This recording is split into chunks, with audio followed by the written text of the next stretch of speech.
Good evening, guys. If you're in the UK,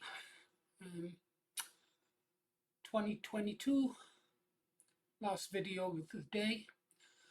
Before I show you part 3 of Torture of the Grave, I'd like to show you something I came across as I was searching for the information I wanted for you.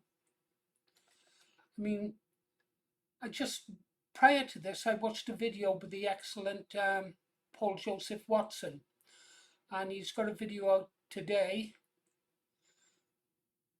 showing what Paris is now like and how tourists from all over the world are shocked by the state of that France's former capital. God knows what Napoleon would have made of it.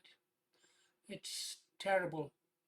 No different to any other city, though, that has been swamped with diversity. So many lawyers and doctors. I didn't know there were that many lawyers and doctors in the world. Must be, though. Boris brought 4.5 million of them into the UK, didn't he? Anyhow, let's have a look at this article. Guys, it's not as if we weren't told what was coming. 27, how many years ago was that? 18 years ago? I was much younger then. Been a long time. Okay, let's have a look at it. Islamic takeover of France imminent, and you can see from the date of the article it's Thursday, 31st of May 2007. What were you doing then? Some of you perhaps had only just been born. Anyhow, starts off, there's an image, your typical religion of peace follower, showing how peaceful they are, how peaceful they're teaching their children to be, to respect other people. And the caption I put under the image was, so who is it to be? You and yours or them? Well, you're going to have to decide pretty soon, aren't you? A top US national defense expert and Pentagon advisor has warned that even with the election of President Sarkozy in France, that it is too late to stop the eventual Islamic takeover of that country and much of Western Europe. Well, he doesn't seem to have been wrong, does he? If you saw that video of Paris today, you'd say that guy, well, he was right. It probably is too late for Great Britain and France and maybe even the Netherlands and Germany. Well, when that was written, Germany wasn't as far down the hill as we are now, but certainly they are. White liberals, the worst, biggest enemies that this country has got. No matter how hard the government stamps down on the opponents of multiculturalism, the civil wars that are coming to Western Europe will drag us all in, regardless of whether we vote Labour or British National Party.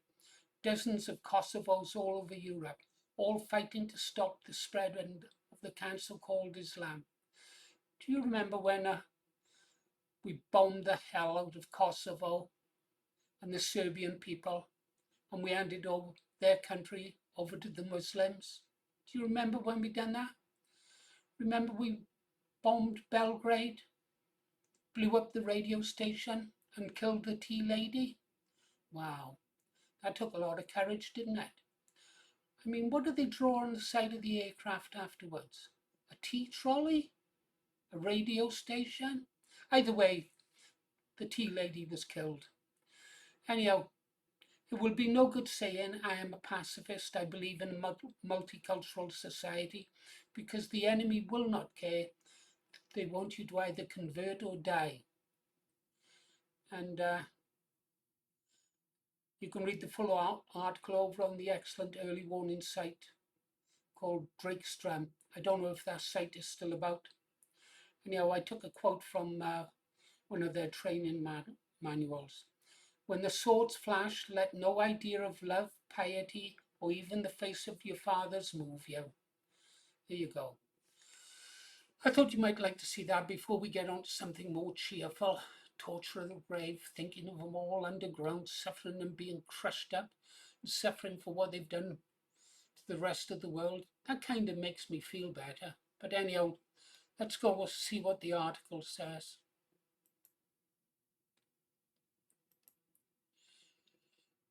Ah, I told you I was going to tell you about the families of turnips that hit the self-destruct button and take us with them, or rush in and commit suicide by police. The title is Wanted Him and Their Son to Die as Islamic Martyrs. And there's an image that was drawn by a court artist. You know, they couldn't take cameras in back then. I don't know if they can now. And so artists go in and they draw the people who were on trial. So there you go, your typical British family. Did they look like Welsh to you? He could be the father of a Welsh choir boy, couldn't he? Anyhow, British? Nah.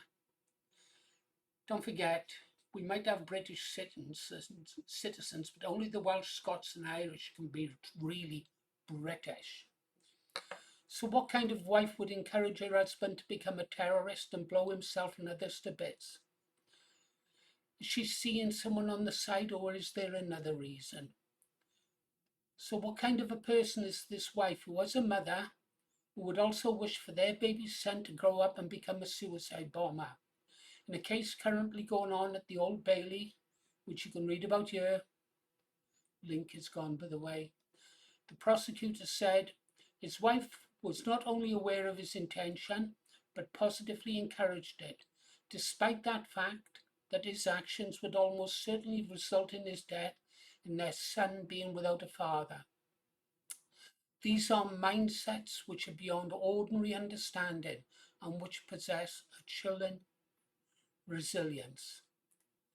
But do we understand why she encouraged it? She is a coward. They're all cowards, really.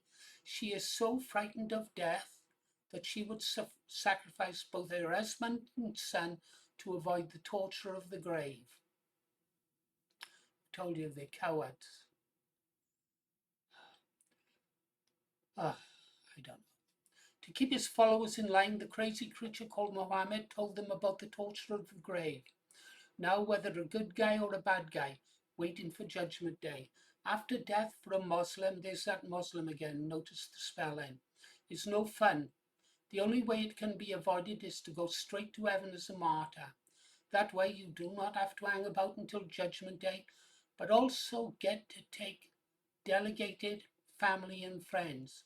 I can't remember how many they can take, but they can most certainly take their mothers, fathers and brothers. So there you go. Really great, isn't it? If you believe in this. You can either suffer the torture of a grave, or you can sacrifice a family member and go, hey, do not go to the grave. Do not pass go. Go straight to heaven and have a great time. That is why mothers and fathers send their children to blow themselves to bed. Means they can go on living without worrying about death, because their son has already paid for their tickets to paradise. Cowards, not fit to be parents. Do you honestly think we can reason with people like that, guys? Do you? I mean, there are thousands of Muslim attacks against innocent people going all over the world, even now while I speak. Oh, well, I know. I just don't know what to say. Guys, you have been listening to Paul Morris, voice of the British Resistance, bidding you good night. See you on the beach tomorrow.